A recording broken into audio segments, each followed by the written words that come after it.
Hi అండి, అందరికీ నమస్కారం. Welcome to Sai talks. నేనైతే ఈరోజు మసాలా పల్లీలు చేస్తున్నా. మసాలా పల్లీలు అయితే మనం టైంపాస్గా తినే పల్లీలు అనమాట. దానికి కావాల్సిన పదార్థాలు అయితే నేను ఇక్కడ పెట్టేసుకున్నా. చూడండి, ఒక స్వీట్ కప్పు నిండా పల్లీలు తీసుకున్నాను అనమాట. పల్లీలు అయితే నేనేం వేయించలేదు, నార్మల్గా పల్లి గుండ్లు అయితే తీసుకున్నాను అనమాట. చూడండి, పచ్చివే అనమాట, వేయించినవి అయితే కాదు. 1 టీ స్పూన్ శనగపిండి, 2 టీ స్పూన్ల కార్న్ఫ్లోర్ తీసుకున్నా. తర్వాత 1.5 టీ స్పూన్ ఉప్పు కలిపిన కారం తీసుకున్నా. తర్వాత ధనియాల పొడి ఒక half teaspoon, half teaspoon అల్లం వెల్లుల్లి పేస్ట్ అనమాట. నేనైతే ఇప్పుడు ఇవన్నీ తీసేసుకున్న. పల్లీలు అయితే ఒకసారి వేయించుకోవాలన్నమాట. మరి మొత్తం మంచిగా వేగాల్సిన అవసరం లేదు, కొంచెం సగం సగం అయితే మనం వేయించుకోవాలన్నమాట. చూడండి, పల్లీలు అయితే కొంచెం నార్మల్గా వేయించుకుందాము, పర్ఫెక్ట్గా అయితే అవసరం లేదు, కొంచెం మీడియంగా, మరి ఎక్కువ వేగాల్సిన అవసరం లేదు, మరి పచ్చివి కాకుండా మీడియంగా అయితే కొంచెం వేయించుకుంటా నేనైతే ఇక్కడ. చూడండి, పల్లీలు అయితే వేయించుకుంటున్నా.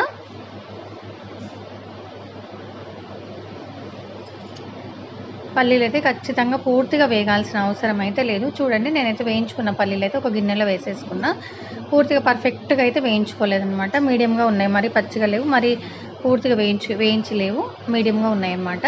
నేను తీసుకున్న కార్న్ఫ్లోరు, శనగపిండి, తర్వాత ఉప్పు, కారం, ధనియాల పొడి, అల్లం వెల్లుల్లి పేస్ట్ అవన్నీ అయితే నేను పల్లీలలో అయితే వేసేసుకొని చేయి పెట్టి చేతితో అయితే మంచిగా మొత్తం అయితే కలిపేసుకోవాలి.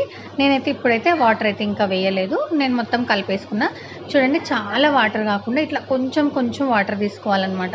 ఒక గిన్నెలోనైతే నేను పక్కన వాటర్ పెట్టేసుకున్నా కదా, కొంచెం కొంచెం ఏమంటారంటే చిలకరిచ్చినట్టు, ఇట్లా ఇట్లా కొంచెం చల్లినట్టు అన్నట్టుగా, మరి ఇట్లా మనం పిండి ముద్దలు కలిపినట్టుగా, మనం రొట్టె పిండి కలిపినట్టుగా అట్లా కాకుండా కొంచెం కొంచెం చల్లుకుంటూ, చిలకరించినట్టుగా చల్లుకుంటూ మనం వాటర్ అయితే తీసుకోవాలన్నమాట. అంటే తడి పొడిగా ఉండాలన్నమాట, పొడి పొడిగా ఉంటుందన్నమాట. కంప్లీట్గా ముద్ద ముద్ద కాకుండా పిండి పల్లీలకు అంటనట్టు అట్లా ఉండాలన్నమాట. చూడండి, నేనైతే వాటర్ కొంచెం కొంచెం తీసుకుంటూ ఇట్లా పట్టినట్టుగా పట్టిస్తున్నాను అనమాట. వాటర్ అయితే ఇట్లా మనం కొంచెం వేసుకున్న తర్వాత గట్టిగా కలుపుతుంటే మాత్రం ఆ వాటర్ అయితే మనకు పల్లీలకు అన్నిటికీ అంటుకుంటుంది అనమాట. ఆ పిండి అయితే మొత్తం పల్లీలకు అంటుకుంటుంది అనమాట. చూడండి, నేనైతే అట్లా కలిపేసుకుంటున్నాను అనమాట. కొంచెం ఇట్లా గట్టిగా నలిసినట్టు అంటుంటే మాత్రం పిండి పల్లీలకు అయితే పట్టుకుంటుంది. నేను ఈ లోపు అయితే నేను బాండీలో అయితే నూనె వేడి చేస్తున్నాను అనమాట. బాండీలో నూనె వేసుకొని స్టవ్ పైన అయితే పెట్టేసుకున్నా. చూడండి, పల్లీలు అయితే నేను మళ్ళీ ఒకసారి అయితే ఇట్లా మనం వేసే ముందు కూడా మళ్ళీ ఒకసారి అయితే కలుపుకోవాలన్నమాట. అంటే కొంచెం కలిపినాక కొద్ది టైంకి సాఫ్ట్ అవుతుంటుంది కదా, పిండి పట్టుకున్నట్టు అవుతుంటుంది కదా. కొంచెం పిండి ఒకే దగ్గర ముద్ద ముద్ద ఉండకుండా, పల్లీలు సపరేట్గా ఉండకుండా వేసేటప్పుడు కూడా ఇట్లా కలుపుకుంటూ మనం వేసుకోవాలన్నమాట. పిండి పల్లీలకు పట్టినట్టుగా ఉండేటట్టు వేసుకోవాలన్నమాట. ఆయిల్లో అయితే డీప్ ఫ్రై చేసుకోవాలి. చూడండి, నేను కలుపుకున్న పల్లీలలో అయితే సగం అయితే వేసేసిన. ఈ పల్లీలు అయితే నూనె మంచిగా వేడైన తర్వాత వేసి వెంటనే అయితే మనం జల్లిగంటతో కలపకూడదు అనమాట, ఎందుకంటే పిండి విడిపోతుంది. అందుకోసం కాసేపు కొంచెం వేగిన తర్వాత అయితే మనం తిప్పేసుకోవాలన్నమాట. చూడండి, ఇప్పుడు చూస్తున్నారు కదా, అక్కడైతే కొంచెం వేగిన తర్వాత అయితే తిప్పేసుకోవాలన్నమాట. అంటే నేను పల్లీలు సగం సగం ఎందుకు వేయించుకున్నా అనేది మీకు అర్థమై ఉంటుంది. అది పల్లీలు మొత్తం వేగితే ఏమవుతుందంటే, మనం ఇప్పుడు నూనెలో డీప్ ఫ్రై చేసినప్పుడు పల్లీలు మాడిపోతాయి అన్నమాట. అందుకోసం నేను సగం సగం వేయించుకున్నా. పిండి కలిపిన తర్వాత మళ్ళీ ఇప్పుడు నూనెలో డీప్ ఫ్రై అవుతాయి కదా, ఇప్పుడు పర్ఫెక్ట్గా వేగిపోతాయి అన్నమాట. అందుకోసం అని చెప్పి నేను సగం సగం పల్లీలు అయితే వేయించుకున్నా. చూడండి, ఇప్పుడు పర్ఫెక్ట్గా మనం నూనెలో అయితే డీప్ ఫ్రై చేసుకోవాలి. పిండి కలిపిన పల్లీలను పర్ఫెక్ట్గా మనం డీప్ ఫ్రై చేసుకోవాలన్నమాట. చూడండి, ఇట్లా వేయించుకోవాలి పల్లీలు అయితే మనము.